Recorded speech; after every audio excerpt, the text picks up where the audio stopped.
როდესაც ვიხოს ტელემაყურებლებო ტელეკომპანია თრიალეთი პირდაპირ ეთერში აგრძელებს მაუწყებლობას გადაცემის რეგიონის სტუმარი. დღევანდელ გადაცემაში თქვენ შეხვდებით სულ ახლახანს ამერიკის შეერთებული შტატებიდან დაბრუნებულ ცნობილ ბიზნესმენს გია მაისაშვილს.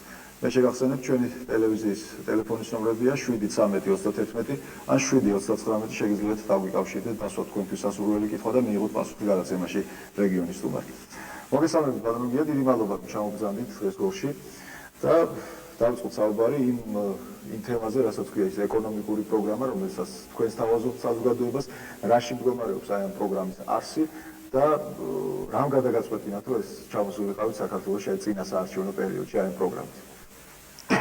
დიდი მადლობა მოპატიჟებისთვის, ჩემთვის უდიდესი პატივია გორში ყოფნა და გორის საზოგადოების წინაშე საუბარი იმ საჭიროებო თემატიკაზე, რომელიც დღეს საქართველოს აწუხებს. ჩემი ჩამოსვლის ერთადერთი მიზანი გახლდათ ის, რომ მომეხერხებინა საქართველოში განჯდის საგნის შეცვლა. იმ სიტუაციაში, როდესაც დღევანდელ პირობებში საქართველოში საუბარია სრულიად არამნიშვნელოვან, სრულიად მეასე და მეათე ხარისხოვან თემატიკაზე და პოლიტიკური სპექტრი ურთიერთდაპირისპირებებითა და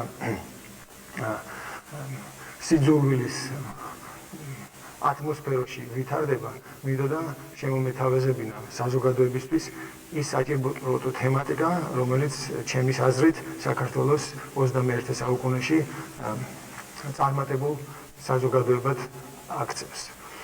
და ზუსტად ამ პროგრამის ეკონომიკური და პოლიტიკური განვითარების ფილოსოფიაზე და სტრატეგიას შეეხება ეს ჩვენი ეკონომიკური დოქტრინა, რომელიც ალბათ სულ რამოდენიმე დღეში დავამთავრებ და უკვე ალბათ ერთ კვირაში წიგნად გამოიცემა.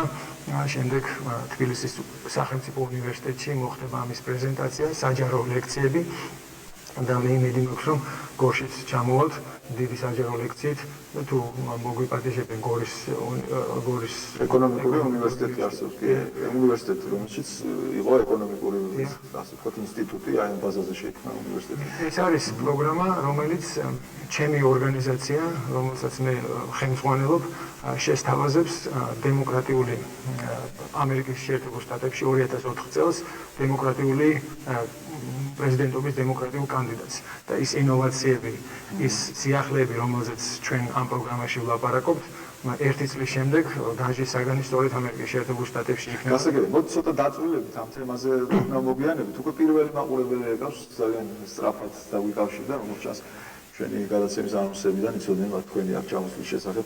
ამიტომ დიდი მადლობა მაყურებელს და ვუსმენთ თქვენ პირდაპირ ეთერში ხართ საღამოშვიდობისა. მოგესალმებით ბატონო გოგა. მოგესალმებით ჩვენს ატლანტიკ გადალეულ სტუმარს. ბატონო გია, მას შემდეგ რაც მიხეილ სააკაშვილმა რუსთავი გორის მეშვეობით წარგადგინა საქართველოს მოსახლეობის წინაშე და განაცხადა, რომ თქვენ საქართველოს მომავალი პრეზიდენტი ბრძანდებით, მოსახლეობას აინტერესებს გაიგოს ბევრი რამ თქვენ შესახებ. გასაგებია. ამიტომ ბატონო გოგა, პირველი მგონია თქვენ სტუმარს დაუსვა რამდენიმე მოკლე და კონკრეტული შეკითხვა. პირველი შეკითხვა. თუ სახლის ხუში ბრძანდებით, თქვენ გიპასუხოთ, თუ რატომ გაქრა ქსელიდან გაზეთ ალიას ამატლის მაისის ერთ-ერთი ნომერი, რომელშიც გამოქვეყნებული იყო პუბლიკაცია თქვენ შესახებ. გაზეთის ამ ნომრის გაქრობის შესახებ პრესა იუწყებოდა. მეორე შეკითხვა. რატომ გამოდგა წარუმატებელი საქართველოში თქვენი ღვინის ბირჟის მეთაურობა? მესამე შეკითხვა. რატომ გამოდგა წარუმატებელი საქართველოში თქვენი ღვინის ბირჟის მეთაურობა? ღვინის ბირჟაზე ისო. მესამე შეკითხვა. რა საქმეში იყავით ისეთ გაქნით, გაიძვერა და თაღლის პიროვნებასთან ერთად, როგორც ამირან ქადაგიშვილია.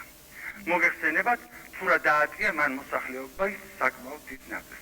კარგი, გასაგებია. არა, კიდე შეკითხვა. საკმაოდ ბევრი კითხვაა, არა, როგორ მოასწავე დაშვაში. დააბრუნეთ თუ არა საქართველოში აღებული დიდი კრედიტები და რატომ წახვედით ამერიკაში? ეს ორი კითხვა ერთმანეთს უკავშირდება. გასაგებია. კიდევ ერთი შეკითხვა. თქვენს მიერ შემუშავებული კომპიუტერული პროგრამა მატრიცა ამერიკის შეერთებულ შტატებში ერთი წლის წინ გაკოტრებული გიგანტის ენრონის მაქინაციებისა და პოლიტიკოსების ზეწოლის საშუალებად იქცა. რის გამოც რამდენადაც ჩვენთვის ცნობილია კომპანიიდან წამოხვედით.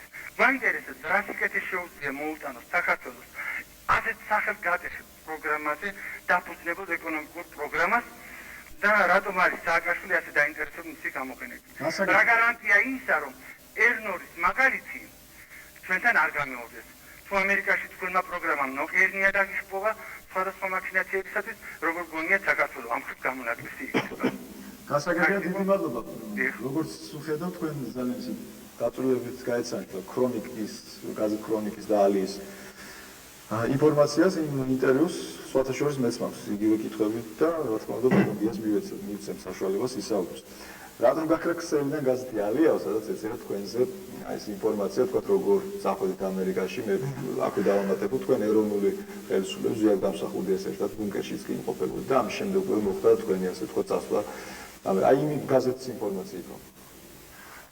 დიდი მადლობა ამ შეკითხვისთვის და საშუალებისთვის, იმ საშუალებისთვის, რომ ამ ასეთ პრობლემატიკას ზე პასუხი გავცეთ. ჩემი ჩამოსვლის მიზანი, როგორც ახლა მოგახსენეთ, სწორედ ასეთი ტალახის სროლის, ასეთი ზიზღის, ასეთი ბოღმის ატმოსფეროს შესვლა და ჩემი ამოცანა იმ საჭიროებათა საკითხებზე საუბარი. თქვენ ახლა პასუხი დასვით თუ რატომ იყო ჩემი ბირჟის ხელმძღვანელობა წარუმატებელი. ჩემი ბირჟის ხელმძღვანელობა იყო წარუმატებელი ერთი უბრალო მიზეზის გამო, იმიტომ რომ საქართველოში ჩვენი ქვეყანა თავზე დაგვაქციეს და იქ არანაირი ბირჟის საქმიანობას არანაირი აზრი არ ექნებოდა. ეს ერთი. მეორე შეკითხვა, რა საერთო მქონდა ისეთ სახელგაკეტეხილ ადამიანთან, როგორიც არის ამირან ქადაგიშვილი. ამირან ქადაგიშვილთან მე როგორც ბიზნესმენს არანაირი შეხება, სახეზეც არ ვიცი, არასდროს არ შემხვედრია, იმან ჩამოაყალიბდა ერთი სახის ბირჟა, მე ჩამოაყალიბ მეორე სახის. ჩვენი ბიზნეს ხედვა, ჩვენი ეკონომიკური დოქტრინა განსხვავდებოდა კატეგორიულად მისი შეხედულებებისაგან და ჩვენ შორის ესეთი დაპირისპირება წარმოიშვა. და მას შემდეგ, როდესაც ქვეყანაში გადატრიალება მოხდა და ის გახდა ვიცე-პრემიერი, პირდაპირ, ვთქვათ, ესეთი აშკარა აგრესია და მტრული ფორმა მიიღო ჩვენსა და მათ შორის დაპირისპირებას. და ის რომ ვიცე-პრემიერობის პირობებში რაღაც ბანკი დაარსდა იქ კავკასიის ბირჟაზე და 1000 ვთქვათ, ბინძური საქმიანობა მოხდა იქ, არანაირი კავშირი, არანაირი ურთიერთობა, არანაირი შეხება, უბრალოდ მე ვიყავი დევნილი ხელისუფლების წევრი, ის იყო ახალმოსული ხელისუფლების ერთ-ერთი ვიცე-პრემიერი. დამოკიდებულება ჩვენ შორის იყო როგორც წერსა და მოყვარეს შორის.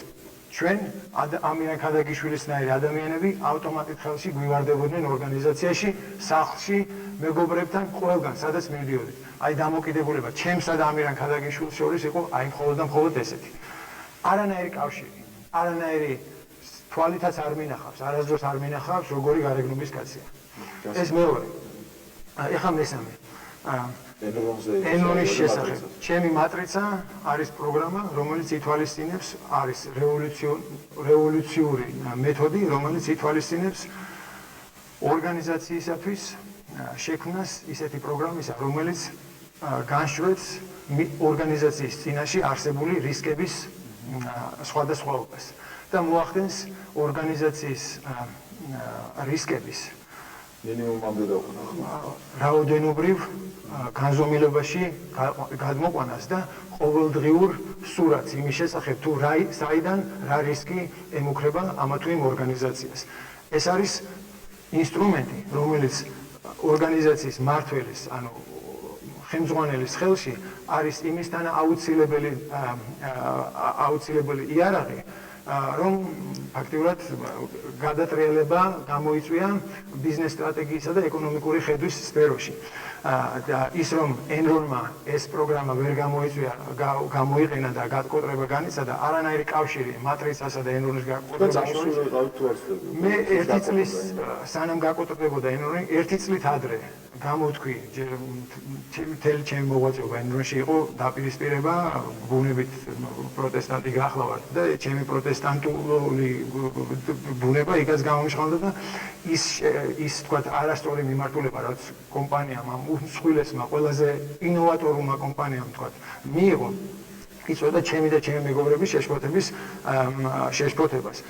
და მე პროტესტის ნიშნად ერთი წლით ადრე გადავდექი ჩემი თანამდებობიდან და დავტოვე ენრონი პროტესტის ნიშნად. ამაზე გამოქვეყნდა დიდი სტატია Washington Post-ში და თუ ვინმე სურს ამ სტატიის წაკითხვა და მატრიცაზე საერთოდ წარმოდგენის შექმნა, ურჩევ რომ 1902-2001 წლის 10 თებერვლის Washington Post-იც აიკითხოს, იქ პირველ გვერდზე წერია ჩემს შესახებ, ჩემი მოღვაწეობის შესახებ და იმ პროტესტის ნიშნად წამოსვლაზე, რომელიც მე 1 წლით ადრე დავტოვე ენრონი. ასე რომ ეს თქვენი ინფორმაცია არის აბსოლუტურ რაღაც ზღაპრებზე დაფუძნებული, რომლებიც არის თქვათ ვიღაცა არაპროფესიონალი საქმის სრულიად უცოდინარი ადამიანის მიერ რაღაც გაზეთში გამოქვეყნებული იმისათვის რომ ვიღაცებს სჭირდებათ ადამიანების კომპრომეტირება, რომ არ მოხდეს იმ საკითხებზე საუბარი, რაც საქართველოს სჭირდება და თქვათ იმ საკითხებზე მოსაუბრემ, რომელიც თქვათ რომელსაც აქვს ხედვა საქართველოს ამ მძიმე მდგომარეობიდან გამოყვანისა, არის მცდელობა, რომ ის ადამიანი ამის თქმელის დისკრედიტაცია მოხდეს და ამ საკითხებზე საუბარი არ მოხდეს და მოხდეს საუბარი სიზღზე, სიძულვაზე, ერთმანეთის დაპირისპირებაზე. აი ზუსტად ამას ემსახურებოდა ეს სტატია. თუ გნებავთ ამ საკითხზე უკეთესი ინფორმაციის მიღება, წაიკითხეთ Washington Post-ის პირველი გვერდი 2001 წლის 10 თებერვლის, სადაც წერია ჩემზე, იმ ორგანიზაციაზე, სადაც მე მოღვაწეობდი და იმ პროტესტზე, რის გამოც მე დავტოვე ენრონი 1 წლით ადრე გაკოტრებამდე და ყველაზე პირველმა მე ვიწინასწარმეტყველი მისი გაკოტრება და იმის შემდეგ მომიწია მთელი რიგი გამოსვლები ამერიკის შეერთებული შტატების სენატში და ასევე კონგრესშიც, სადაც იყო საუბარი სწორედ იმ მიზეზებზე, რამაც გამოიწვია ენრონის გაკოტრება და ადამიანმა, რომელმაც თქვათ ასეთი ბრალი დასდო ენრონს და 1 წლით ადრე პროტესტის ნიშნად დატოვა ეს ორგანიზაცია, მისი აზრი აინტერესებდა ამერიკის თქვენ ფაქტობრივად პროგნოზი გააკეთეთ წინასწარ, რომ ეს გაკოტრება. იმიტომ რომ მე ვიცოდი იქ რაც ხდებოდა და ჩემთვის ეს ყველაფერი მიუღებელი იყო. იქნება აი აქვე და იგივე გაზეთს ხონდა პრეტენზია, რომ იგი სწორედ Washington Post-ის ინფორმაციას ბეჭდავდა ქრონიკაში წავიკითხე მე მაგალითად. იცით რა, მე მეპარება რომ იმ გაზეთის იმ ჟურნალისტის დამწერ, იმ მასალის დამწერს შეუძლია Washington Post-ის წაკითხვა, იმიტომ რომ Washington Post-ის წამკითხავს უნდა ქონდეს რაღაც ელემენტარული ცოდნა, ელემენტარული საფუძველი იმისა, რომ იქ რაც წერის ის გაარჩიოს და ეს იყო რაღაც პირდაპირ გეტყვით ვიღაცის შეკვეთილი სტატია, რომელიც მაშინ ერთი კითხვაც არის და ამ თემაზე დავსრულოთ საუბარი. იმ გაზეთში ეწერა, რომ ეს მატრიცა ერთგვარად გამოყენებული იყო იმისთვის, რომ თქვათ ემართა ამერიკის მოხელეები და ერთგვარ ლობისტებიც კი გაიჩინა ენრონმა ამის შემდეგ კონგრესში და სენატში. იყო თუ არა მართვის ერთ-ერთი საშუალება, იგივე ჩინოვნიკური მოხელეების მართვის საშუალება ეს მატრიცა და ეს კითხვაც ისმევდა, გადმოიტან თუ არა იგივე მართვის მოდელს, თქვათ მიშა სააკაშვილისთვის და იქნება თუ არა საქართველოში განხორციელებული. უნდა მოგახსენოთ, რომ ენრონს ლობირების მექანიზმი არა მარტო კონგრესში, არამედ მსოფლიოს ყველა იმ წამყვან სახელმწიფოებში, სადაც ენრონი ფუნქციონირებდა, ჰყავდა ასეთი ლობის მექანიზმი. მატრიცა ლობირების მექანიზმის დახვეწას კი არ გულისხმობდა. მატრიცა არის ეკონომიკური მეთოდი ბიზნეს სტრატეგიაში არსებული ყველა რისკის. ეს იქნება ბაზრის რისკი, ეს იქნება ტექნოლოგიური რისკი, ეს იქნება მარეგულირებელი რისკი. ყველა სახეობის რისკის მიხედვით შედგენა პროგრამისა, რომელიც რაოდენობრივ მაჩვენებელში დათვლის ალბათობის თეორიის, სტატისტიკური თეორიიდან გამომდინარე, ყოველდღიურად კომპანიისათვის, ვთქვათ, შედეგს ამ ყველა რისკების ერთობლიობისას. და თუ კი აქედან გამომდინარე ეს პროგრამა იძლეოდა პასუხს, რომ ვთქვათ, არის 10% ალბათობა იმისა, რომ ენრონი ამ და ამ რისკის გამო დაკარგავს, ვთქვათ, ამ რაოდენობის თანხას. და როდესაც ეს ორგანიზაციის ხელმძღვანელმა ყოველდღიურად იცის, შემდეგ ის შეადგენს მოქმედების გეგმას, რათა ეს სახეობა რისკისა იქნას თავიდან აცილებული. ეს არის რევოლუციური მეთოდი, ძირფასო მეგობრებო, ამერიკის შეერთებულ შტატებში. და ამის საშუალება თუ იქნება და გადმოინერგება საქართველოში, ამაზე უკეთესი რა არის? ეს არის მართვის, მენეჯმენტის იარაღი, რომ ორგანიზაციის მართვა, ორგანიზაციის მენეჯმენტი იყოს უფრო ეფექტური. და მე მაქვს მოწვევები მთელ რიგი წამყვანი უმაღლესი სასწავლებლებისა და უნივერსიტეტებისა, რომ მოხდეს ამ მატრიცის სწავლება უმაღლეს სკოლებში. და იგივე ყველა დიდი ენერგეტიკის კორპორაციიდან არის თხოვნა იმისა, რომ ეს მატრიცა განმეორდეს იქვე. ეს ამ მატრიცას საქართველოში არავის არ ესმის მატრიცის არსი და აი ესეთი საგაზეთო რაღაცა ყურმოყრული ინფორმაციების სახით რაღაცა ესეთი ჭორი ვრცელდება, თითქოს მე ვიყო რაღაც ჯადოქარი ყურში ჩავჩუჩულებ ამ პატარა კომპიუტერს რაღაცას და მივიღებ ისეთ შედეგს, რომ რაღაც მოვახდენ საოცარ ჯადოქრობას. ეს ხო არის რაღაცა შავბნელი ძალიან ჭაობში გაუნათლებელი საზოგადოების აზროვნების შედეგი და სწორედ ამ აზროვნების შეცვლაზეა ეხა აქ საუბარი. მე თუ შევძლებ მატრიცის საქართველოში ჩამოტანას და ამის ცხოვრებაში გატარებას, ეს მე ვთვლი რომ ეს იქნება ჩემთვის დიდი წარმატება და ჩემი ქვეყნისთვის სიკეთის გაკეთება, ჩემი ქვეყნისთვის საშუალება იმისა, რომ ჩემი ქვეყნის მეურნეობის მართვა უფრო ეფექტური, უფრო მიზანმიმართული იყოს. გასაგებ. მაგრამ მოდ დაბრუნდეთ ჩვენს ქვეყანაში, ამერიკას ბევრი ვისაუბრეთ და თუ შეიძლება გაიხსენეთ, ახლა ყველაფერი აინტერესებს მართლაც სწორედ ხომ აყურებელმა, იმიტომ ძალიან სენსაციურია, ალბათ მოულოდნელი იყო თქვენთვის ის განცხადება, რაც მიშელ სააკაშვილმა გააკეთა თქვენ შესახებ, რომ ეს არის რეალური პრეზიდენტობის კანდიდატი თქვენს და ნუ მე მესმის რომ თქვენ ცოტა უხერხულობაშიც კი ჩავარდით ამის გამო, მაგრამ იქნებ გავიხსენეთ აქ გაიჟღერა რომ თქვენ ზუსტად გამსახურდიასთან ერთად თანამშრომლობა და მაშინაც მრგვალი იმედისთვის პროგრამაში. კი ბატონო, საქართველოში დღესდღეობით მხოლოდ და მხოლოდ ორი პროგრამაა შექმნილი ეკონომიკური კონცეფცია. ეს იყო პირველი 1990 წელს მრგვალი მაგირის ეკონომიკური კონცეფცია და მე ერთ-ერთი თანაავტორი გახლავართ იმ კონცეფციისა 26 წლის ახალგაზრდა კაცის მიერ იყო ეს გაკეთებული და დღეს ეს კონცეფცია, რომელსაც მიშა სააკაშვილი იყენებს დღეს მის წინასაარჩევნო კომპანიისას. მიშა სააკაშვილის არჩევანი მოხდა იმის უბრალო მიზეზის გამო, რომ მიშა სააკაშვილი აღმოჩნდა ის ადამიანი, რომელსაც ესმის ის ენა, რა ენაზეც იმ კონცეფციაშია საუბარი. და მან გამოთქვა დიდი სურვილი ამ კონცეფციის განსჯის საგნად ქცევისა.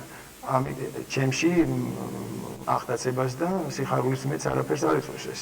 და რაც შეეხება თქვენ ბრძანეთ ზვიერ გამსახურდი ახსენეთ და ბუნკერში მე არ ვეძახე ეს რაღაც ნეგატიური მუხტით არის გამშველული ეს სიტყვა ბუნკერი. ეს იყო საქართველოს პრეზიდენტი, რომელიც ავაზაკებისაგან იცავდა თავს და თავის ხელისუფლებას და თავის ქვეყანას. და მე განსხვავებით ბევრი სხვისა ვიდექი ჩემი პრეზიდენტის გვერდით, ჩემი ქვეყნის გვერდით და მე აი ამ დგომას ვეძახი ჩემი სამშობლოსადმი, ჩემი ქვეყნისადმი, ჩემი ხალხისადმი სამსახურს.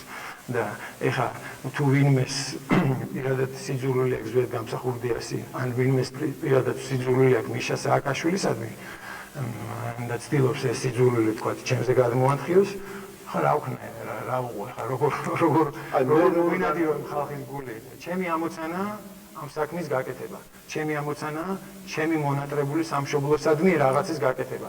მე ჩამოვედი საქართველოში, ჩემ ქვეყანაზე უსაზღროდ მონატრებული და აქ ხდება ესეთი ზიზღის და ბოღმის ატმოსფერო და არჩევნების წინა პერიოდში. ნუ არ აქვს ამას მნიშვნელობა, ბოღმა და სიძულვილი არც არჩევნების დროს უნდა გამოიჟღავდეს, არც არჩევნების შემდეგ და მე ერთი კონსტანტინე გამსახურდიას ნათქვამი მახსენდება, რომ თუ ვინმე კარგი გამოგვერია, ისე დავკორტნით, როგორც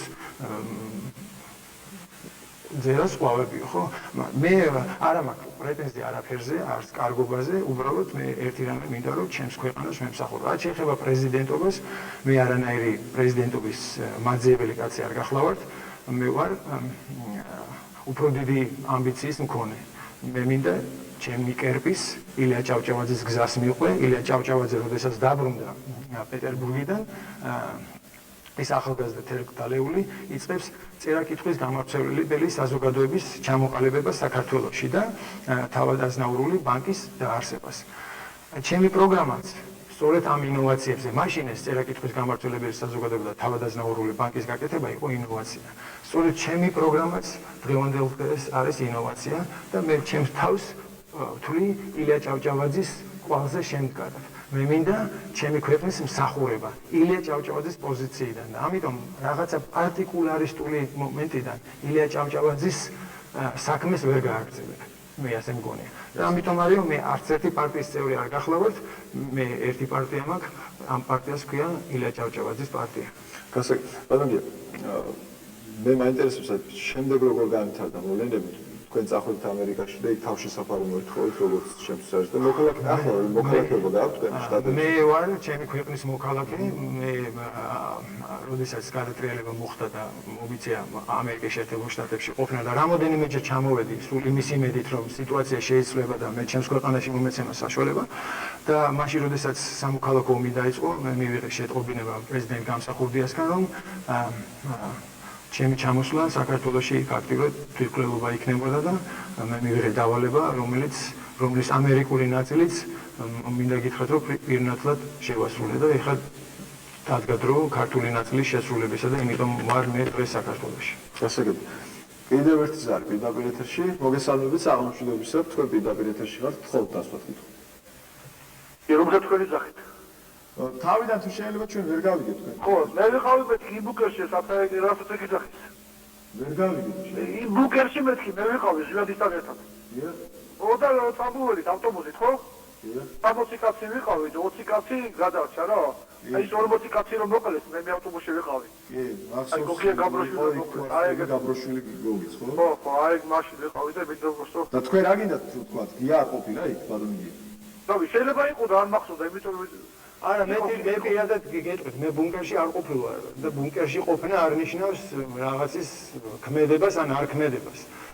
მე ჩემი მოვალეობა მქონდა, ჩემი საქმე მქონდა, მე არ უბრალოდ ვახსენე რომ როგორ ხოცავდნენ ქართველებს, იმიტომ ვიზახე რა მაგას რა, აი ორი როდესაც ქართველი თავის ძმას ხოცავს და მე გმირათებას ხოთ გონა. კი, რაც კი გმირათ რომ გამოაცხადეს ჯაბაიოსელიანი, იმიტომ ვიზახე მაგას.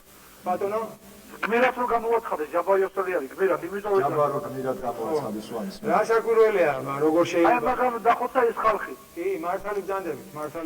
კარგი თაბაკა. მართალი ბრძანდებით. არ შეიძლება მოყვას ის მკვლელი იყოს გმირი. მე თოფის ფსროლელს არ ვერ დავარქმევ გმირს და ჩვენ ეხა დავით გურამიშვილის სამშობლოში ვიმყოფებით და მახსენდება მისი სიტყვები, რომ ამ დროსაც ესეთი სავალალო მდგომარეობა იყო და ძმა მოუდო ძმასა ყისტიო, ხო?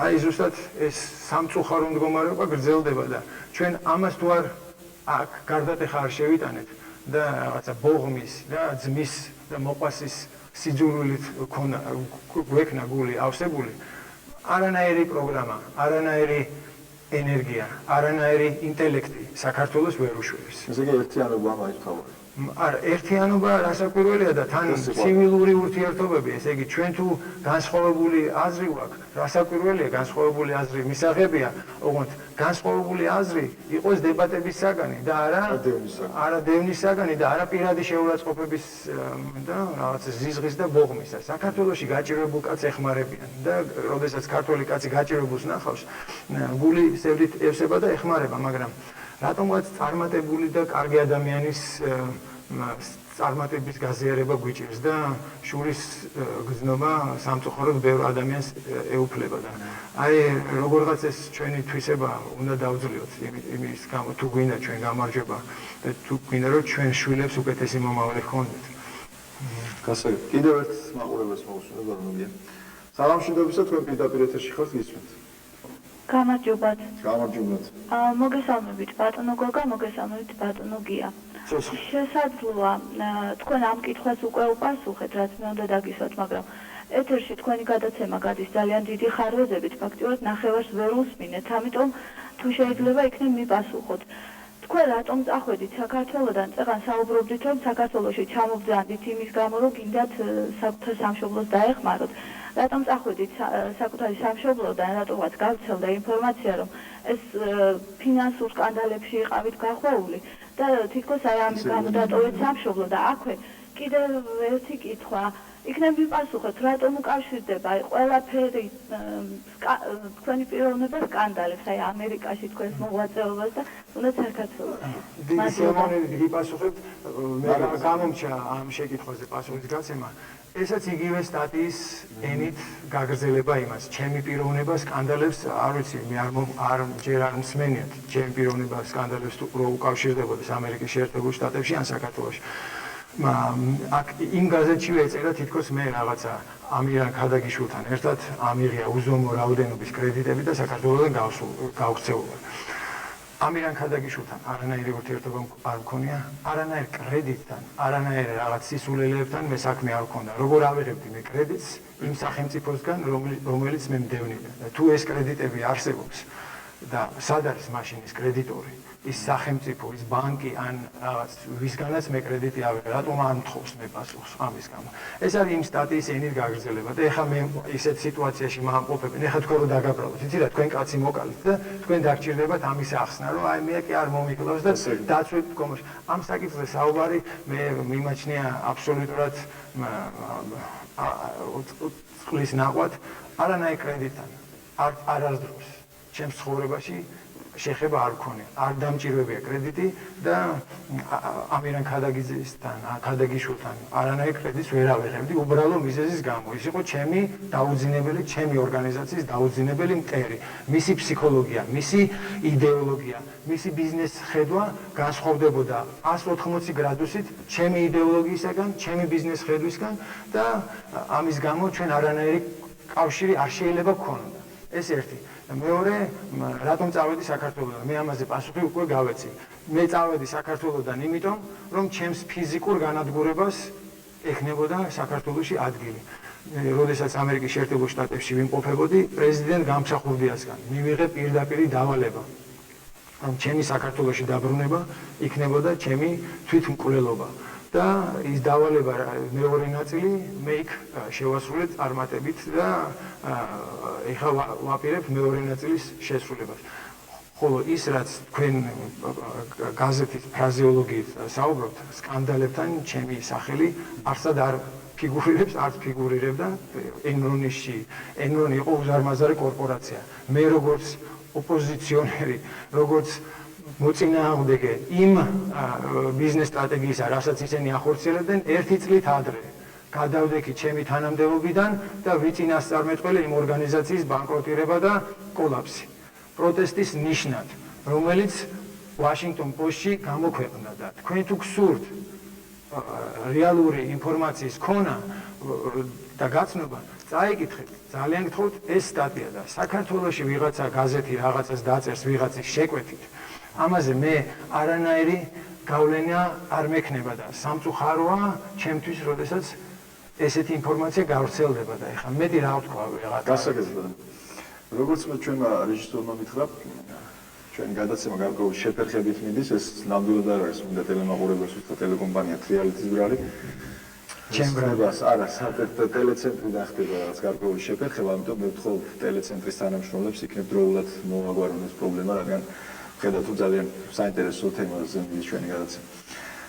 ბანოგია, კიდევ ერთი საკითხი ძალიან საინტერესოა ჩემთვისაც და ალბათ საზოგადოებისთვისაც. თქვენ ძალიან ხშირად, თქვენი გამოსვლების დროს საუბრობთ საქართველოში ინტელექტუალური რესურსის, ასე ვთქვათ, ამოქმედებასა და გამოყენებაზე. აი, რას გულისხმობს მე ეს კარგად ვერ გავიგე ალბათ, სადოდეორმაც ვერ მიაქცია ყურადღება. უფრო კონკრეტულად რას გულისხმობთ ინტელექტუალური რესურსის გამოყენებაში?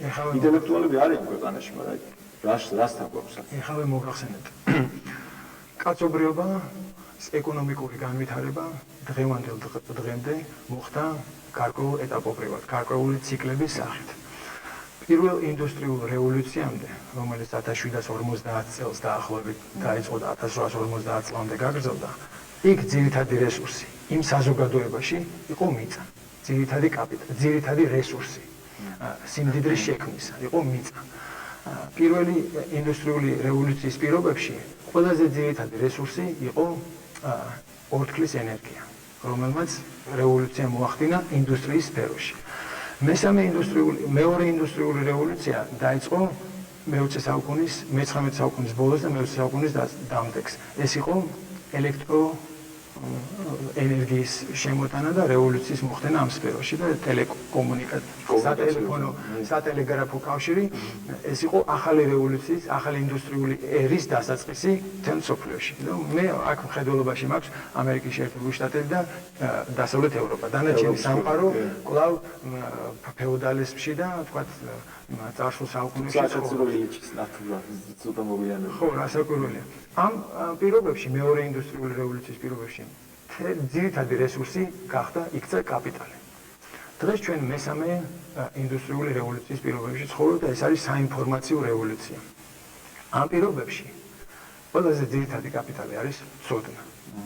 და 21 საუკუნე იქნება ცოდნის საზოგადოება, სადაც ეს ყველა რესურსები, მიწა, სამუშაო ძალა და კაპიტალი კვლავ ინარჩუნებს მნიშვნელობას, მაგრამ მთავარი ამოსავალი პუნქტი სიმდიდრის შექმნის არის ცოდნა. ცოდნის საზოგადოებაში ინფორმაციული რევოლუციის პირობებში და იმ პირობებში, როდესაც მთელი სამყარო ერთ გლობალურ სოფლად ყალიბდება, კედლები და ჯებირები ინგრევა. ამ პირობებში ცოდნა არის ის რესურსი, რომელიც საზოგადოებას ერთადერთი რესურსი, რომელიც აქცევს წარმატებულობას. ბატონო, აი ცოდნა ახსენეთ და გააქვთ სრული ინფორმაცია ჩამოხვით უკვე საკმაო ხანია საქართველოში იმყოფებით. ჩვენი თქვათ იგივე უმაღლესი სასწავლებელი იმ ცოდნის საფუძველს ვერ აძლევს ახალგაზრდას, რომლითაც მან ცხოვრების ასპარეზი და ასე ქვეყნისთვის რაღაც სასიკეთო უნდა შექმნას. ესე იგი რევოლუცია უნდა მოხდეს იგივე განათლების სისტემაში. აუცილებლად. განათლების სისტემა არის ქვეყნის ყველაზე მნიშვნელოვანი ინსტიტუტი. ჩვენი საზოგადოება არის სავსე არაკომპეტენტურობისა, უცოდინარობისა და ასე შემდეგ. ჩვენ თუ გვინდა რომ იმ ფერხულში, რომელშიც წარმატებული საზოგადოებები არიან ჩაბმული, ეს უნდა რადიკალურად შევცვალოთ.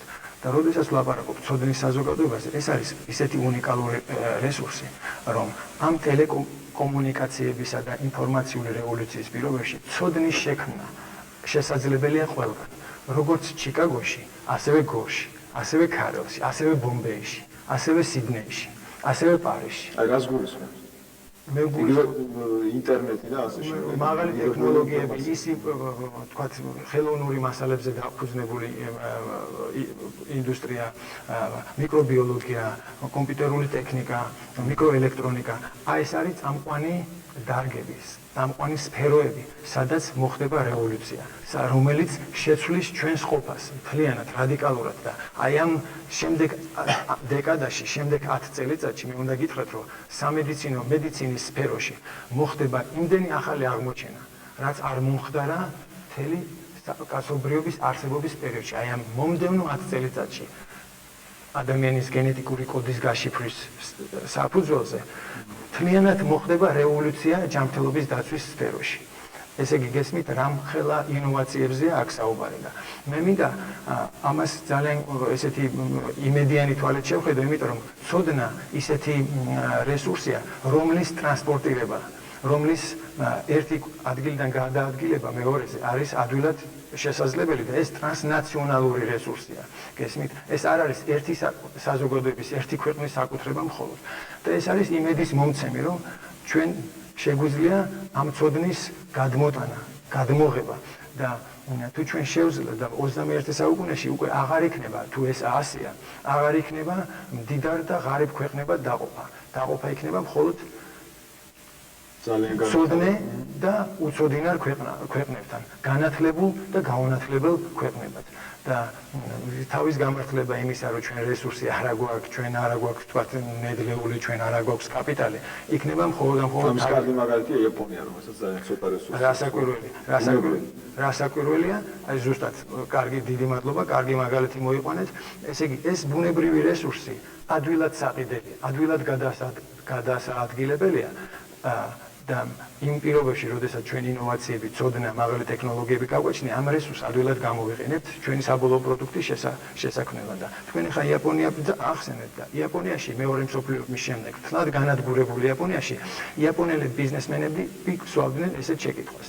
რა არის კარგი იაპონიისთვის? იაპონიის ეკონომიკისთვის, იაპონიის საზოგადოებისათვის და აქედან გამომდინარე, როგორ შეიძლება ამ შესაძლებლობების ბიზნესისათვის გამოყენება.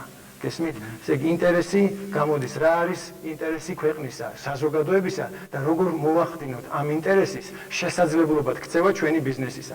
აი ეს არის ამოსავალი წერტილი. და ესე უნდა იქცეოდეს. კიდევ ერთი მაყურებელი საკმაო ხანია გველოდებოდა. გია მოდი მოსმინოთ და გავუწევთ საუბარში. გისმენთ საღამოშიდობისა თქვენ. მოგესალმებით. ბატონო, მე ასეთი შეკითხვა მინდა დაგისვათ. დღეს როდესაც ხელისუფლება მთლიანად გადასული, ანუ დაკავებულია წინა საარჩევნო კონიექტურით, აი თქვენ როგორ ფიქრობთ, ყველა ძალღონეს არიხმარებს იმისათვის, რომ თქვათ ნაციონალურმა მოძრაობამ და ოპოზიციამ რაღაც თუნდაც არჩევნების დროს არაობიექტურად ვერ გაიმარჯვოს, ასე ვთქვათ. და მეორე შეკითხვა ასეთია, თქვენ ბრძანებით, თქვენ გქონდათ საუბარი კულტურულ აღორძინებაზე, ანუ ინტელექტუალურ აღზევებაზე და მე ასეთი შეკითხვა მინდა დაგისვათ, ეს რამდენ ხანში მოხდება ეს თქვენი აზრით ეს ყველაფერი, თქვენ ხედავთ ხალხში ამის გაწყობას, რაიმე პლატფორმას იმისათვის, რომ შეიძლება ამ ხალხის ცოდნის გასაგებია გაღმავთ. ჩემი ეხლა ცოდნის დაგროვება ორ ეტაპად მოხდება ალბათ. საქართველოში ჩვენ პირველ ეტაპზე უნდა მოვახდინოთ კოპირება იმისა, რასაც უცხოური მაღალი ტექნოლოგიები ის საშუალებასაც გვაძლევს. ესე ახალი ველოსიპედის მოგონება არ არის. საკურველია ამ ეტაპზე, მაგრამ მეორე ეტაპზე თუ ჩვენ წარმატებულ საზოგადოებად გვინდა ქცევა, აუცილებელია ჩვენი საკუთარი ინოვაციის შემოთავაზება, იმიტომ რომ დღევანდელ პირობებში, როდესაც მე ვლაპარაკობდი კედლის დანგრევაზე და ბიზნეს ბარიერების დადაბლებაზე, ამ მაღალი ტექნოლოგიების არსებობა გვაძლევს საშუალებას უფრო იაფად, უფრო ადვილად მოხდეს ამ ბარიერების გადალახვა და ბევრი წარმოებლის ბიზნესში ჩართვა. ამ პირობებში აი სიჩქარე, ტემპი პროდუქციიდან საქონლამდე ქცევისა ძალიან სწრაფად იზრდება. მე რა მაქვს მხედველობაში? პროდუქტი არის ისეთი საქონელი, რომლის დამზადება შეუძლია ერთ ან ორ წარმოებელს. ესე იგი ინტელექტუალურ საკუთრებაზე დაფუძნებული ახალი პროდუქტი, რომელსაც სხვა ვერ ამზადებს და ამ პროდუქტის დამამზადებელი მაღალ რენტაბელურ შემოსავალს იღებს. და მე ეს მაღალ რენტაბელურ შემოსავლიანი პროდუქტი სწრაფად იქცევა საქონლად. და საქონელი რას ნიშნავს? საქონელი არის ისეთი პროდუქტი, რომლის დამზადება შეუძლია თითქმის ყველას. და ამის რენტაბელობა არის ძალიან დაბალი. და სწორედ ამ პირობებში, როდესაც პროდუქტიდან საქონლამდე გადაქცევის ვადა არის ძალიან მოკლე, კონკურენციის პირობები არის ძალიან მაღალი. და ამ პირობებში ჩვენ კოპირების დრო ძალიან ნაკლები გვაქვს, ძალიან პატარა გვაქვს. ამიტომ პირველი ეტაპი არის კოპირება, მაგრამ შემდეგი ეტაპია ჩვენ გვინდა აი ამ პროდუქტის დამზადების დამამზადებლები ვიყოთ და არა საქონლის. გესმით რა შეიძლება? ხო და რაც შეეხება იმას თუ რამდენ ხანში მოხდება ეს, ჩემი პროგრამის მიხედვით, აი ეს პროგრამა, რომელზეც ახლა ჩვენ საუბრობთ და მალე გამოქვეყნდება წიგნის სახით, ორ ეტაპად არის დაყოფილი. პირველ ეტაპზე დაახლოებით 1 წელიწად ნახევარი სჭირდება ინფრასტრუქტურული ბაზის შექმნას, ინსტიტუციონალური ბაზის შექმნას ეკონომიკური რეფორმისას და მეორე ეტაპზე უკვე ხდება ამის აღსრულება, განხორციელება და მეორე ეტაპი გრძელდება დაახლოებით 3-3.5 წელიწადი. 5 წელიწადში თქვენ სრულ რევოლუციას პირდებით ყველა? არა, მე არ პირდები სრულ რევოლუციას, მე ვპირდები მოდელს, რომლის განხორციელება შესაძლებელია. და ვერანაირი ინსტიტუციონალური ბაზა, ვერანაირი მოდელი, ვერანაირი პროგრამა ვერ უშველის საზოგადოებას თუ ჩვენში არ აღმოჩნდა ის ნიჭიერება, რომელიც ინოვაციების გზით ატარებს საქართველოს. და ჩემი ამოცანაა, რომ ჩვენ შევქმნათ ყველა აუცილებელი პირობა იმისათვის, რომ ნიჭიერ ადამიანებს, რომლებიც დღეს სახლში სხედან და იმედგაცრუებულები არიან, ამათ მიეცეთ ასპარეზზე გამოსვლის საშუალება და თავისი ნიჭიერება, თავისი ინოვატორობა საქმით დაადასტურონ და თუ ჩვენ შევძლებთ ამ ინფრასტრუქტურული ინსტიტუციონალური ბაზის შექმნას, მერე უკვე ჩვენს ნიჭიერებაზეა დამოკიდებული, რამდენად ინოვატორული, რამდენად პროგრესულად მოაზროვნე, რამდენად ფართო გაქანების ადამიანები აღმოგვაჩნდება, ეს იქნება ეკონომიკის სფერო, ეს იქნება კულტურის სფერო, ეს იქნება ხელოვნების სფერო, სპორტის სფერო, მეცნიერების სფერო, ჯანმრთელობის დაცვის სფერო თუ ასე შემდეგ და ასე შემდეგ. კიდევ ერთი მაყურებელი გვერდება ხაზ. საღამოშიდობისა თქვენ პირდაპირ ეთერში ხართ. ხო, გასულ. მოგესალმებით. გამარჯობა. ბატონო გია, თქვენ დღეს რომ უსმენ მე გადაცემას თავის სასამართლოზე მგონია. ვინ ზვიადის თავის სასამართლოზე მგონია დღეს მეთქი რომ უსმენ მე პირდაპირ ეთერს.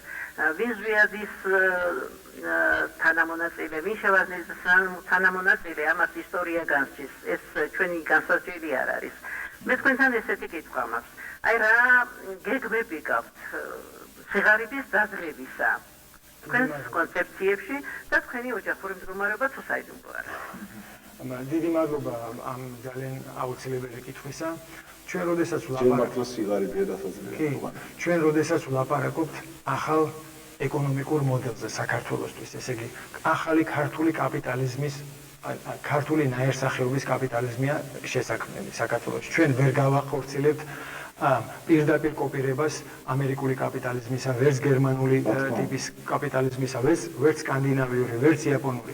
ჩვენ თუ გვინდა წარმატებული ვიყოთ, ჩვენ უნდა შევძლოთ ჩვენი გარემო პირობებიდან გამომდინარე, ჩვენი კულტურული, ნაციონალური ინტერესებიდან, ჩვენი ტრადიციებიდან გამომდინარე მოდელი შევქმნათ. სწორედ ამ მოდელზე ახლა საუბარი და კაპიტალისტური სისტემა ვერ იქნება ლეგიტიმური, თუ ჩვენ ვერ მოვახდენთ უსაფრთხოების ბადის შექმნას. ესე იგი, რას გულისხმობს უსაფრთხოების ბადი, სოციალური უსაფრთხოების ბადის შექმნას.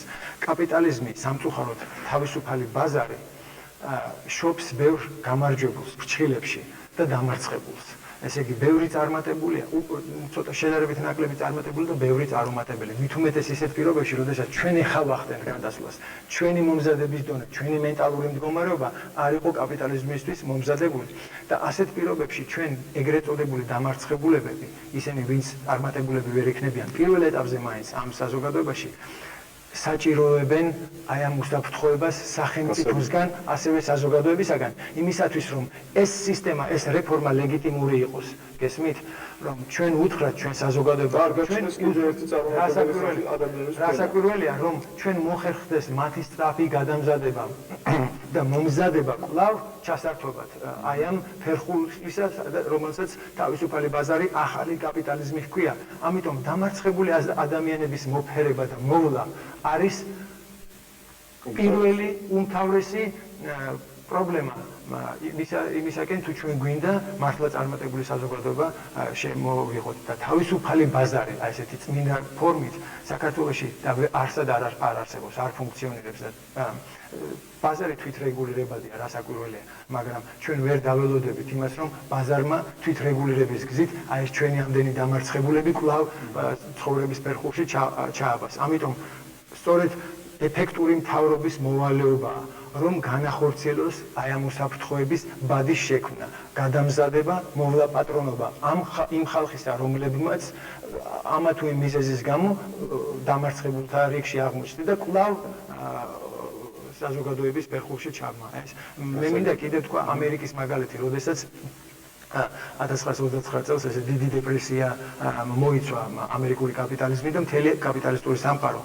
მაშინ რესპუბლიკური ადმინისტრაცია იყო მმართველობის სადავეებთან და მათ ესე პრობაზრული, თავისუფალი ბაზრისადმი დიდი აპოლოგეტები გახლავან და მათ დაიკავენ ესეთი თქვათ ხელების შორს და დამოკიდებულება, სადაც თქვას რომ თავისუფალი ბაზარი თვითრეგულირების გზით ამას გამოასწორებს ყველაფერს, მაგრამ აღმოჩნდა რომ ვერ გამოასწორა და დაჭირდა ახალი ადმინისტრაცია სოციალური პროგრამების მთელი წყება იმისათვის, რომ ეს დიდი დეპრესია, რომელიც 25%-ის ამერიკული მოსახლეობისა იყო უმუშევარი, ესენიო კვლავ ჩაება სამსახურში და დაჭირდა მეორე მსოფლიო ომის დაწყება დეპრესიის დამთავრებას, იმიტომ რომ იმ 4 წელი, რომელიც რესპუბლიკურმა ადმინისტრაციამ ასეთი დამოკიდებულების, ბაზრისადმი დამოკიდებულების, ესე ვთქვათ, არანაირი ჩარევა არ განახორციელეს, ისეთი დამანგრეველი აღმოჩნდა, რომ მეორე მსოფლიო ომის დაწყება დაჭირდა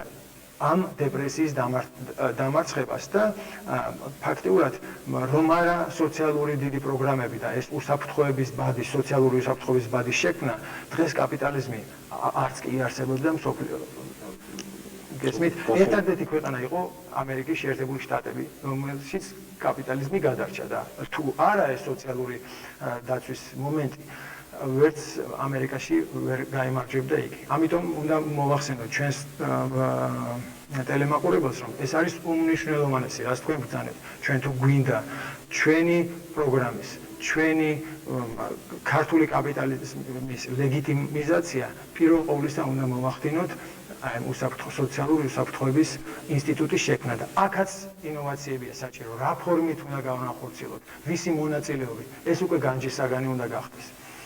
კიდევ ერთი ზარი ეთერში, საღამოშვიდობისა, თქვენ პირდაპირ ეთერში ხართ, გისმენთ. მე ასეთ შეკითხვა მინდა დაგისვათ. თუ შეიძლება რამოდენიმე სიტყვით შიდა ქართლში შექმნილი კრიმინოგენური სიტუაცია ნამდვილად პარადოქსულია და აი ამის შესახებ და თუ შეიძლება კონფლიქტის ზონაზეც თქვენი თვალსაზრისი სახედავს მოგვარების პრობლემას, მოგვარებას რა შეხედავთ? გასაგებია, მე აქ დავატე ბატონო. ბევრი პოლიტიკოსი საუბრობს დღეს იმაზე, რომ თქვათ აი ეგრეთ წოდებული თეთრი ლაქები, რასაც ეძახიან დაკარგული ტერიტორიების დაბრუნების არსი, აი პრობლემის გადაწყვეტის არსი სწორი და ეკონომიკურ მოდელშია და თქვათ მხოლოდ და მხოლოდ ქვეყნის ეკონომიკურ განვითარებას მოყვება აი ამ ტერიტორიების დაბრუნება. თქვენ პროგრამაში თუ აქვს დათმობილი ადგილი აი ამ თემას. მე მინდა გითხრათ, რომ ეს ყველა ჩვენთაგანისთვის მტკივნეული პრობლემა ერთადერთი გზით შეიძლება მხოლოდ და მხოლოდ გადაწყდეს, რომ ჩვენ ჩამოვაყალიბოთ მძლავრი, ჯანსაღი, კარგად ფუნქციონირებადი საზოგადოება შიგნიდან. ჩვენი საზოგადოება გახდეს ეკონომიკურად ჯანსაღი, მორალურად სუფთა და მომავლისკენ ორიენტირებული. თანამედროვე. ალბათ სურვილი გაუჩნდებათ, რა თვითონ იმ ხარეს ეს. თუ სურვილი არ გაუჩნდებათ, მათ სურვილზე ჩვენ ვერ ვივლით, მაგრამ ჩვენ უნდა შევქმნათ ჯანსაღი საზოგადოება შიგნიდან და მე თუ დაჭირდება ძალა, ვიხმაროთ ძალა იმ ჩვენი სისხლის მიერი და სისხლდანთხეული ჩვენი წინაპრების მიერ ტერიტორიებისა და ადამიანებისა კვლავ დედასამშობლოსადმი დაბრუნების. ასე რომ პირველი გზა არის ჩვენი საზოგადოების გაჯანსაღება, გაძლიერება. მე ძლიერ საქართველოს შეუძლია იმის დაბრუნება. ეხლა საქართველოს არის აბსოლუტურად დასუსტებული, მუხს დაჩოქებული, გასაცოდავებული, უთავო, ესე იგი არანაირი სტრატეგია, არანაირი თანმიმდევრობა დღევანდელ მართლობაში საქართველოსი არ არსებობს და როგორ შეუძლია ამ დაკნინებულ, გასაწყვეტავებულ და გაზვალყავებულ ქვეყანას დაბრუნებაზე იზრუნოს. მხოლოდ ძლიერ, ჯანსაღ, მძლავრ საქართველოს შეუძლია დაბრუნება იმისა და თუ გვინდა ჩვენ ამის გაკეთება, უნდა პირველ რიგში ფეხზე დავაყენოთ ჩვენი საზოგადოება, ჩვენი ეკონომიკა. და მე დავუბრუნდები შეკითხვას, რომ გამოჩნდა ეს ნაწილი ვიღაცა როდესაც ჩემს ოჯახურ მდგომარეობაზე იკითხა. ამას ბოლოს მე გითხავ, რომ კიდევ ერთი მაყურებელი ეთერში, გისმენთ პირდაპირ ეთერში ხართ, მოგესალმებით. საღამოშვიდობით ბატონო. გამარჯობათ. ბატონია. იდით ხა ის როგორი წასული აქვს ეს თან ქალბატონმა თქვა რომ გამოაჩენს მაგრამ თქვენი სურვილი იმისა რომ ქვეყანას დაემსგავსოს თუ შეიძლება უთხრა ხმამაღლა არის ის თქვენი სურვილი იმისა რომ ქვეყანას დაემსგავსოს მე ბატონ გიას მიმართავ ცდილობა იმისა რომ ეს ინტელექტუალური ძალა რაღაცნაირად გაერთიანოს და ქვეყნის ასიკეთო სამსახურში ჩააყენოს ეს თავისთავად ძალიან დიდი საქმეა ეხლა მე არ მინდა უხერხულად გამოვიდეს, უბრალოდ მინდა მოგცეთ ასეთი შეკითხვა, თუ შეიძლება საჯაროდ. სად შეიძლება თქვენი ნახვა? კარგი, თქვენ დატოვოთ ეს ამასწინანი ოფისის. ალბათ არის სურვილები, ხო, ბაზარიანის მოდია და ინტერესებს უფრო დეტალურად გაიცნო პრობლემა.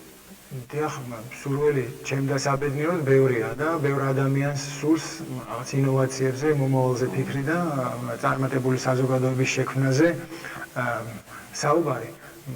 ჩემი ნახვა მე ერთ კვირაში მივიმგზავრები, უბრალოდ 10 დღეში მივიმგზავრები შტატში სადაც ჩემი ოჯახი მელოდება, ჩემი სამსახური მელოდება, მაგრამ მე ალბათ სექტემბერში დავბრუნდები და საჯარო ლექციების სახით მოვახდენთ კვლავ ამ თემატიკის აქტუალიზაციას, არტიკულირებას. და რეგიონებში თქვენ გადაცემის დასაწყისში ახსენეთ, რომ თქვა სურვილი გაქვთ იგორგორის სახელმწიფო უნივერსიტეტში ჩამოვიდეთ. ჩვენ ვიყავით ზუგდიდში, სადაც უზარმაზარი მუხტი დაგვდა ზუგდიდში, უზარმაზარი გამოხმაურება, უზარმაზარი სურვილი იმისა, რომ ადამიანებმა ისაუბრონ იმ საკითხებზე და ისწავლონ ის პრობლემატიკა, რომელიც საზოგადოებას, ყველა ნებისმიერ წარმატებულ საზოგადოებად ქცევას აუცილებელ ატრიბუტიკას წარმოადგენს და სურვილია განათლების მიღებისა, სურვილია ცოდნის შეძენისა, სურვილია რაღაცა ინფორმაციული ვაკუუმიდან ჩვენი საზოგადოების ამოყვანისა და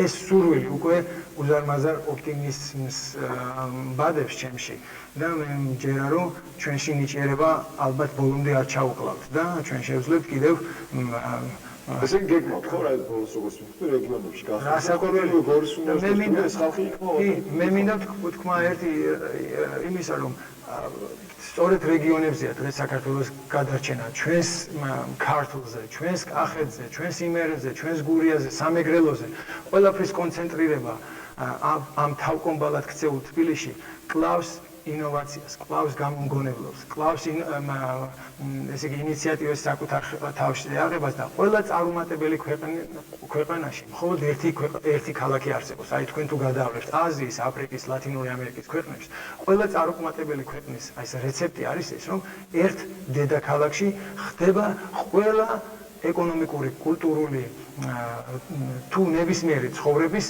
კონცენტრირება მხოლოდ და მხოლოდ იქ და ეს დიდი ქალაქები არის თავკომბალად ქცეული. ჩვენ გვინდა დეცენტრალიზაცია, ჩვენ გვინდა რაიონებში, სოფლებში უნდა შეიქმნას სიმდიდრე, სიუხვე, ცოდნა. ამიტომ არის პირადი მაგალითი ამისთვის აუცილებელი და არა თქვათ ესე დეკლარირება და სიტყვიერი დეკლარირება ამის. ამიტომ ჩვენ გვინდა რომ სოფლად გავიდეთ, სოფლელებს აი სოფელში ვასწავლოთ კომპიუტერი, სოფლელ ბავშვებს ვასწავლოთ ინგლისური, სოფლელ ბავშვებს ვასწავლოთ მათემატიკა, სოფლელ ბავშვებს ვასწავლოთ თანამედროვე ეკონომიკა, თანამედროვე ბიზნესი, პოლიტიკის ხელოვნება და ასე შემდეგ. იმიტომ რომ ჩვენი სიჯანსაღე ჩვენ სოფელშია და თუ ჩვენ შევძლებთ სიმდიდრის სოფელში შექმნას, თბილისი ნელ-ნელა დაიცლება და ის ადამიანები სოფლად შექმნიან სიჯანსაღეს და მე კიდე მინდა თემას წარსულზე მე აქ თავმომწონეთ ჩამოვედი იმის გამო რომ ჩემი წარსული და ჩემი მოღვაწეობა ტალახს და ყოველგვარ კომპრომატს მოკლებული. მე 15 წლის პატარა ბიჭი ვიყავი, როდესაც არალეგალური იატაკქვეშა საქმიანობა წამოვიწყე და საქართველოს დამოუკიდებლობის გამო ის ხალხი, რომელიც დღეს ხელისუფლების სათავეშია და ესე ყალბად აცხადებენ ჩვენს დამოუკიდებლობას და პროამერიკულობას და პროდასავლურობას, ეს ხალხი ჩვენ გვიჭერდა და ჩემი ცხოვრება აი ამ ზნეობრივი მაგალითით იყო გამსჭვალული და ჩემი ზვიად გამსახურდიასადმი მხარდაჭერა ზუსტად ამის გამო ხდებოდა, რომ იგი ჩემი ქვეყნის დამოუკიდებლობას იგივე ზვიად მხარდაჭერა წრეებთან არიან ისეთი. ნუ ეს ხალხი მე მოფანტულია, ჩემი ურთიერთობა მე ვიღაც ადამიანებზე კი არ მოახდა. ყველა ადამიანი, ყველა მხარეშია, ყველა ადგილას არის პროგრესულად მოაზროვნე ხალხი და ეს ხალხი უნდა შევკრიბოთ ჩვენ და მე მიმაჩნია რომ ჩემი წარსული სიამაყი და მე სიამაყით და ზღაპრის სახით უყვები ჩემს შვილებს და ეხა რაღაც ისე გაიჟღერა თითქოს მე ამ ქვეყნად ჩამოვედი ამაყად იმის გამო რომ მე პირადი მაგალითი მინდა მივცე ჩემს საზოგადოებას ამის საშუალებით ამის პრეტენზია მაქვს იმიტომ რომ ჩემი წარსული არის აბსოლუტური უნიკალური ჩვენ ერთი წუთი გრჩება ეთერში და მე წერან ოჯახური მდგომარეობა გაიგეთ ოჯახური მდგომარეობა და ერთი ტელემაყურებლის კითხვა და დავიჭირე ესეთი რაღაცა თუ თქვათ ვერ გაიმარჯვა იგივე იმ ბლოკმა რომელთანაც თქვენ გვერდში გიხართ შეგეხება ის პროგრამა რომელსაც თქვენ გიდათ რომ განახორციელოთ თუ აი რა იქნება რა ძალიან მოკლედ რა ბლოკის გამარჯვება არ მიმაჩნია ან დამარცხება არ მიმაჩნია ან ტრაგედიად ან საბოლოო გამარჯვების საწყისად ეს პროგრამა განხორციელდება ეს ამ პროგრამის მიზანია განჯის საგანძილება ხელი შეშლა ხო არ იქნება თქვა თუ ნუ ხელი შეშლა იქნება რასაკვირველია თუ მოვიდა ახალი ხალხი თუ მოვიდა ის დობით აღჭურვილი, დობის ვოტუმით აღჭურვილი ახალი ხელისუფლება, ახალი გუნდი,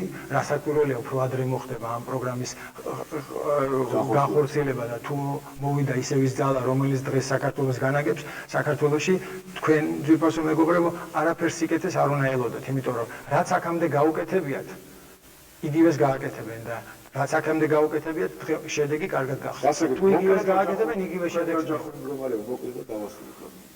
მე მყავს მეუღლე, რომელიც არის პროფესიით იურისტი და მყავს სამი პატარა შვილი, უფროსი არის 2 წლის დანახევრის გოგონა, სოფიკო მაისაშვილი და უმცროსები არიან, თქმის უკვე 5 თვის გახდებიან ახლა ტყუპები, ბიჭი და გოგო, შალვა და ანა მაისაშვილი. ამერიკაში ცხოვრობ, ხო, ამჟამად. გასაკვირველია. იქ სადაც მე ვცხოვრობ. გასაგებია, ძალიან დიდი მადლობა მოგია, 1 საათი ძალიან ისე უცბად გაილია ამ საუბარში.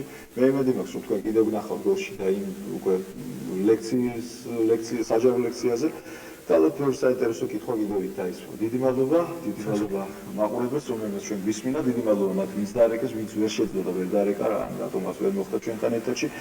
დიდი მადლობა ყველას, კარგად ბრძანებოდეთ, ჩვენ მომავალ სამშაბათს შევხვდებით ერთმანეთს. რეგიონის სტუმარი ჯერჯერობით არ ვიცით ვინ იქნება, მაგრამ ჩვენი ანონსებიდან თქვენ აუცილებლად შეიტყობთ ჩვენი სტუმრის ვინაობას. დღეს გემშვიდობებით, კარგად ბრძანებოდეთ, ნახვამდის.